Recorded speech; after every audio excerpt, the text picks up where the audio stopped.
गेहूं का बाजार धीरे धीरे ऊपर की तरफ बढ़ता हुआ दिखाई दे रहा है। पिछले 10 दिन में गेहूं के बाजार में थोड़ा थोड़ा करके 50 रुपए तक की तेजी बन चुकी है।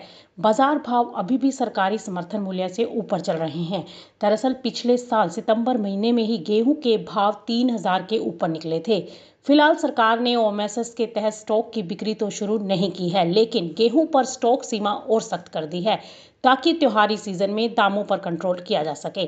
अगर गेहूं के भाव 2900 के ऊपर निकलते हैं तो सरकार ओएमएसएस सेल लेकर आ सकती है।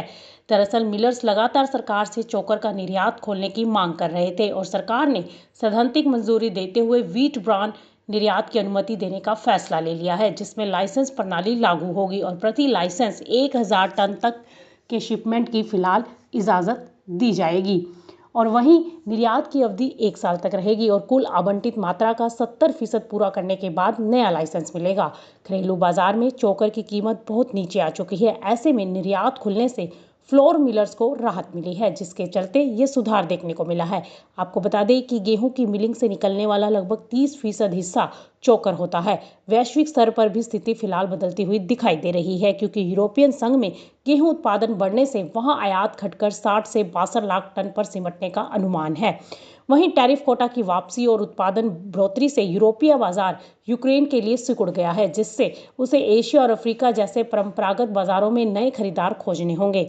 वहीं 2025-26 में यूक्रेन से 155 लाख टन गेहूं निर्यात होने का अनुमान है, लेकिन वहां उसे भारत, रूस और अन्य सप्लाई करने वालों से कड़ी प्रतिस्पर्धा का सामना करना पड़ेगा।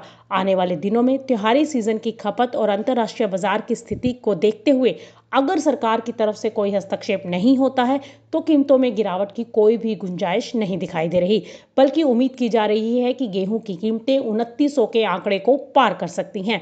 अब गौर करने वाली बात यह है कि गेहूं के भाव अब 2900 के नजदीक आ चुके हैं और ओएमएसएस का गेहूं 2800 से नीचे ही मिलेगा। इसीलिए जैसे जैसे बाजार बढ़ेगा, ओएमएसएस टेंडर के बाद इसमें गिरावट की गुंजाइश बनती जाएगी। इसीलिए जल्द ही 3000 के भाव देखने को मिलेंगे। फिलहाल ऐसी स्थिति मुश्किल लगती है। वहीं देखा जाए तो बाजार जानकारों का कहना है कि गेहूं की कीमतों में फिलहाल बाजार एक सीमित दायरे में कारोबार करता हुआ दिखाई दे सकता है। Bureau report, market times TV.